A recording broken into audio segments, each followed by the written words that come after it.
নমস্কার, আপনারা দেখছেন সময় কলকাতা। সময় নিউজ নিয়ে রয়েছে আমি সৈকত। চোখ রাখবো বিস্তারিত খবরে। স্বরূপনগরের এক গৃহবধূকে বাংলাদেশে পুশব্যাক করার ঘটনা। পরিবার সূত্রে খবর, মুম্বাইয়ে কর্মসূত্রে থাকা সৈয়দা ফকিরকে প্রথমে হোল্ডিং সেন্টারে রাখা হয়, পরে আসাম সীমান্ত দিয়ে বাংলাদেশে পুশব্যাক করা হয়। তাদের অভিযোগ, বৈধ ভারতীয় নথি থাকা সত্ত্বেও এই পদক্ষেপ নেওয়া হয়েছে। এই ঘটনার প্রেক্ষিতে কলকাতা হাইকোর্ট ও মানবাধিকার কমিশনের দ্বারস্থ হয় মহিলার পরিবার। পাশাপাশি প্রশাসনের কাছে দ্রুত সৈয়দা ফকিরকে দেশে ফিরিয়ে আনার আবেদন জানিয়েছে পরিবার। আমাদের সঙ্গে এই মুহূর্তে টেলিফোন লাইনে রয়েছে আমাদের প্রতিনিধি হাসানুজ্জামান। ভারতীয় নথি থাকা সত্ত্বেও একজন গৃহবধূকে বাংলাদেশে পুশব্যাক, ঠিক কি ঘটেছে? হ্যাঁ দেখো, একেবারেই তোমাকে বলে রাখি, দীর্ঘ প্রায় 20 বছর ধরে মুম্বাইয়ের একটি জায়গায় তিনি সাফাই কর্মী হিসেবে কর্মরত ছিলেন।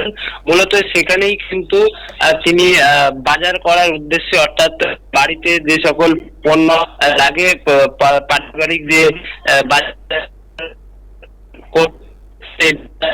কেনাকাটা করিয়েছিলেন, সেখানেই সামনে আসতে এবং তাকে আটক করে তার পাশাপাশি তার কাছ থেকে নথি দেওয়া হয়। তার যখন নথি দেখতে তিনি কিন্তু নথিও দিয়েছিলেন, অর্থাৎ নথি দেওয়ার পরেও কিন্তু তার শোনা হয়নি। প্রথমে মোমবাতি হোল্ডারে রাখা হয়, তারপরে সেখান থেকে কিন্তু আসাম সীমান্ত দিয়ে বাংলাদেশ তাকে পুশব্যাক করা হয়, এমনটাই কিন্তু দাবি যে তার তিনি কিন্তু তার বাড়ির লোক জানিয়েছেন মানবের মামলা করা হয়েছে, এমনটাই কিন্তু জানিয়েছেন পরিবারের সদস্যরা। সৈকত থানার বলছিলাম অন্তত গ্রাম সিন্ধা এই ফকির এবং পরিবারের সদস্যরা জানি বৈধ নথি সত্ত্বেও ভিন কিন্তু একেবারে তাকে বাংলাদেশে করা হয়। কিন্তু তার পরিবারের সদস্যরা দাবি করেছেন, তার পরিবারের সদস্যরা আরো বলেন তারা কিন্তু উৎকণ্ঠায় দিন কাটাচ্ছেন। আর এই ব্যাপার নিয়ে কিন্তু তারা কিন্তু প্রশাসনের বিভিন্ন মহলে কিন্তু অভিযোগ জানিয়েছেন।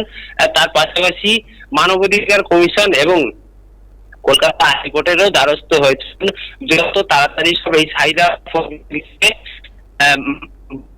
পরিবারে ফিরে পেতে। এমন কিন্তু সদস্যরা জানিয়েছেন, তারা রীতিমতো উৎকণ্ঠায় দিন কাটাচ্ছেন, এমনটাই কিন্তু পরিবারের ভিন রাজ্যে কাজে গিয়ে এই যে সাইদা ফকির তিনি কিন্তু এই যে ঘটনাটা ঘটেছে তাকে কিন্তু করার বাংলাদেশ সীমান্তে একেবারে পুশব্যাক করার ঘটনায় কিন্তু যথেষ্ট চাঞ্চল্য ছড়িয়েছে বসিরহাটের স্বরূপ এলাকায়। তার পাশাপাশি পরিবার কিন্তু যথেষ্ট পরিমাণ অপেক্ষা করছে যত তাড়াতাড়ি সম্ভব এই ফিরে পাবেন, এমনটাই কিন্তু তারা আশায় রয়েছেন। সৈকত, ধন্যবাদ হাসানুজ্জামান। স্বরূপনগরে গৃহবধূকে বাংলাদেশে পুশব্যাক। মুম্বাই কর্মসূত্রে থাকা সৈয়দা ফকিরকে প্রথমে হোল্ডিং সেন্টারে রাখা হয়, তারপর আসাম সীমান্ত দিয়ে বাংলাদেশে পুশব্যাক করা হয়। তার অভিযোগ, বৈধ নথি, ভারতীয় নথি থাকা সত্ত্বেও এই পদক্ষেপ নেওয়া হয়েছে। এই ঘটনার প্রেক্ষিতে কলকাতা হাইকোর্ট এবং মানবাধিকার কমিশনের দ্বারস্থ হয় মহিলার পরিবার। গেছে, অতীতেও গেছে অনেকবার। সে 18-20 বছর ধরে মুম্বাইতে তার স্বামী স্ত্রী।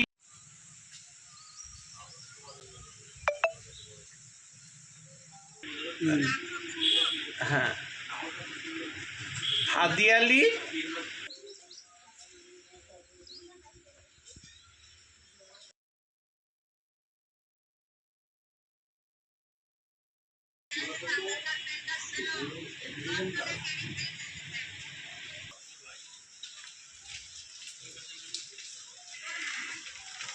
গেছে, অতীতেও গেছে অনেকবার। সে 18-20 বছর ধরে মুম্বাইতে তার স্বামী স্ত্রী।